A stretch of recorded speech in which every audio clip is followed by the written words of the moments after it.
ChannelsTV.com has more information for you, and on YouTube.com/channels where you can watch our videos.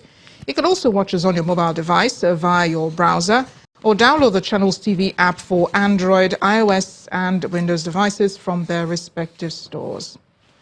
Besides giving you access to news updates on the go, the Channels TV and Channels 24 app have an eyewitness feature that you can use to share pictures, videos or news of happenings around you. Just install the app, then tap and swipe to reveal the menu and follow the instructions.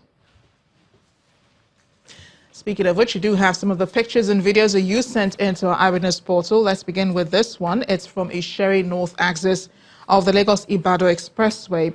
We see a public disorder. According to our eyewitness reporter, this is allegedly due to a misunderstanding between commercial bus drivers and water merchants. Thankfully, no casualties were reported, but he says the public disturbance resulted in traffic on both sides of the road. Our next image is from Warri in Delta State, showing these men riding on a motorcycle and carrying another motorcycle. Our witness reporter describes the act as dangerous on an expressway. He wants it discouraged because of the danger it portends for them and other road users. So here's where our bus stops. An image from Ogbomoso in Oyo State showing these people, our witness reporter says, are protesting against an alleged abandonment of the Ogbomoso-Oyo Expressway. The abandonment of the road has been left uncompleted for more than 19 years. Is asking the federal government to come to their aid, claiming that the road has resulted in many deaths. Thanks for sending in those pictures, and please keep them coming. The Constitution mandates the Independent National Electoral Commission, INEC, to undertake and supervise elections in Nigeria. Achieving this major assignment requires adequate planning, expertise and funding. INEC may have been involved in making sure that the 2019 elections are free, fair and credible, but there are hurdles to cross as the budgetary provision for the conduct of the 2019 election is yet to be passed. The Independent National Electoral Commission, INEC, is working on a tightrope, and the successful conduct of the 2019 elections is at stake.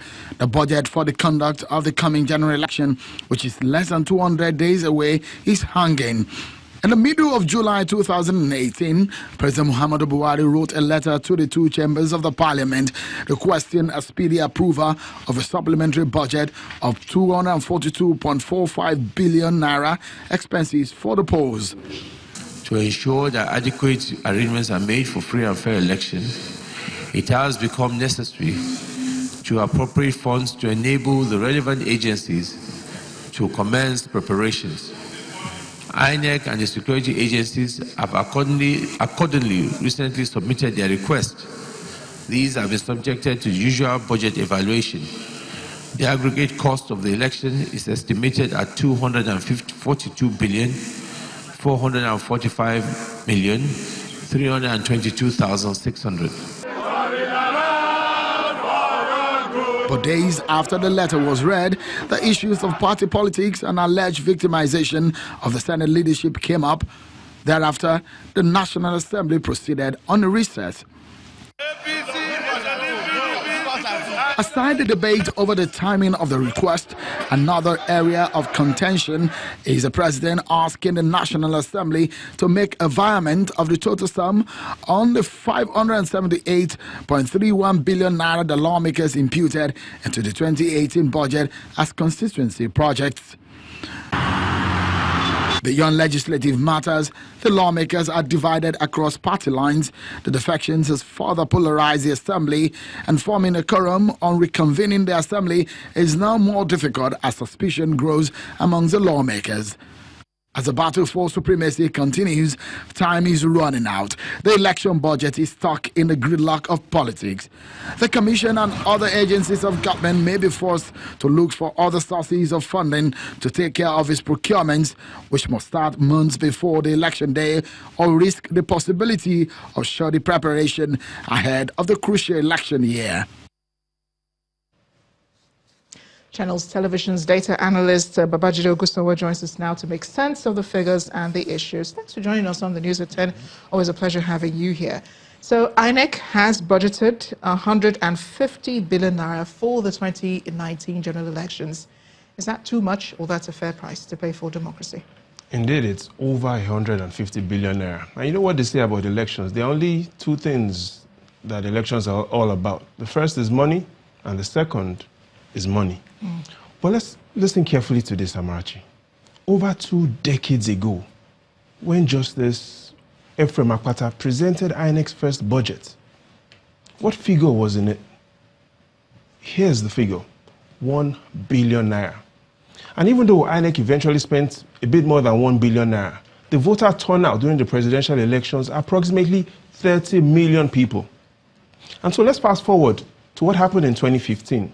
We had a budget now of over 100 billion naira, yet voter turnout was less than 30 million. And so we have this budget of approximately 190 billion naira. The question we should ask is, what will the voter turnout be? Because the evidence does show that INEC's election costs are rising, but voter turnout isn't catching up to the rate at which we're spending more money on elections. And then people always often refer to, oh, it's because the dollar rate has gone bad. But is that really true? So let's also look at the facts. Yes, we've seen what had happened in 1999 when INEC budgeted 1 billion naira. But what was 1 billion naira in 1999? Approximately $45 million. 190 billion naira today is over $500 million. And so it is not totally correct for us to say INEC's budget has increased just because of the dollar exchange rate. What has happened is INEC is budgeting for a lot of people, but the people are not turning out to vote. That is the fact. Maybe the hope really is that more people will turn out to vote in these elections, in the 2019 elections. We do hope so, we do hope so. But again, the evidence doesn't suggest that. Again, because voters are disillusioned. And we know that when there's voter disillusionment, we have voter fatigue. Now, what do I mean by voter fatigue? 1999 again, what was the minimum wage? 2,800 naira. Between then and now, voter minimum wage has increased by only 6-fold. However, INEC's budget has increased by over 180 times. And so voters are really not happy. And so 2 things need to happen. We need to get voters to be happier, and we need to let voters find a belonging. So yes, INEC's budget is huge, but this now is the time for us to focus more on voter enlightenment. Yeah, and maybe a breaking down of the budget too would help. But the National Assembly's Committee on Appropriation will not be able to review this budget until September when they're back from their break. What implications will this have on next year's elections? Now, this is going to have huge implications on procurement. And so, once we have huge implications on procurement, it affects INEC's readiness for the elections. So clearly, the readiness of INEC for the election is looking a bit funny. But here's what's more important, and the 2 things we need to focus on. There's INEC's budget for the elections as well in 2019. So they've asked for 45 billion naira as well, part of the statutory transfer. So what we also need to ask is, where is the 2019 budget? Because without the approval on the 2019 budget, INEC couldn't get funds for 2019. That is the challenge. The second is, does the federal government, will they be able to easily afford 189 billion naira for INEC? The evidence shows last year, it took the government approximately 1 month to earn revenue of 189 billion. So in simple terms, what INEC is asking the federal government for is, give me 1 month of your income. That is the challenge. And so yes, the National Assembly has a role to play to ensure that we get not just the supplementary bill passed, we need to get the 2019 INEC budget as well passed, and then the federal government needs to find out where will it get funds to be able to put in to the 2019 elections. Well, when you're reeling out these figures to to the average Nigerian, someone who earns, the minimum wage, this sounds really, really huge. But to the rest of Nigerians, they're asking, if we're spending so much on the elections, does it mean the elections will be safer? Does it mean, we'll have more results? Does it mean, faster elections, if I may put it that way? Will we see the results come out on time? Will there be protection of lives and property during the elections and so on? There are many questions to ask when you're investing so much into, general elections. Oh, yes, and just like everyone. When you invest so much, you want to get good dividends. So the real return on all of this investment is great leadership, not just good leadership. So Nigerians wouldn't mind if we spend all this money on the elections, but what we deserve as the dividend of all this expenditure is to have great leadership. But more importantly, here's what we've done. We've put ourselves in a trap because we believe the election results are important. That is not what is more important. What is more important is for INEC to organize free and fair elections. So free and fair elections comes before announcing results. But everybody now waits and looks forward to INEC announcing results. Here's what I mean. Before INEC announces the results, we need to also see the results of freedom.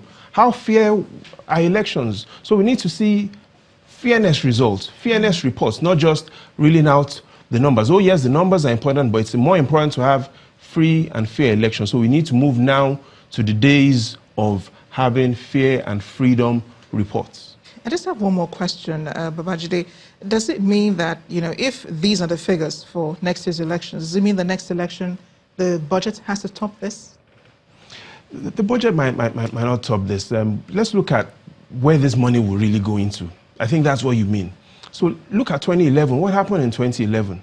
2.6 billion naira was spent on PVCs, on 40 million PVCs. Fast forward many of which haven't been collected. Many of which haven't been collected. Right now we have, as at 2015, 8 billion naira was spent on ballot papers. And do you know what? We can't use those ballot papers for anything. But most of those monies will be spent locally for logistics and administrative purposes. But more importantly, we need to emphasize that the election result isn't the most important thing. Having free and fair elections should be our goal for 2019. We'll leave it at that. Babajide, thank you once again for opening our eyes to the realities here on the News at 10. Human rights lawyer Femi Falana has cautioned the All Progressives Congress from prosecuting any impeachment plan if they have any against the Senate President. Dr. Bukola Saraki saying that Saraki can only be removed if 2/3 majority of the House support the impeachment. According to him, since the recent defection of a number of legislators from the ruling party has generated some controversy, it is pertinent to examine relevant provision of the Constitution and decide judicial authorities on the matter. The planned removal of the Senate President, Dr. Bukola Saraki, by the APC should be stopped as it cannot stand, says Mr. Falana. APC Chairman Adams Oshomole had asked the Senate President to resign after defecting from the ruling party.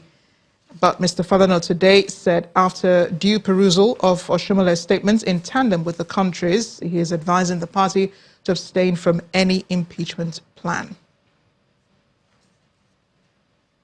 When the News at 10 returns, the Cross River State government sets a panel to end the 2-year-old crisis at Boki local government area of the state. That's in our community report. Do join us again.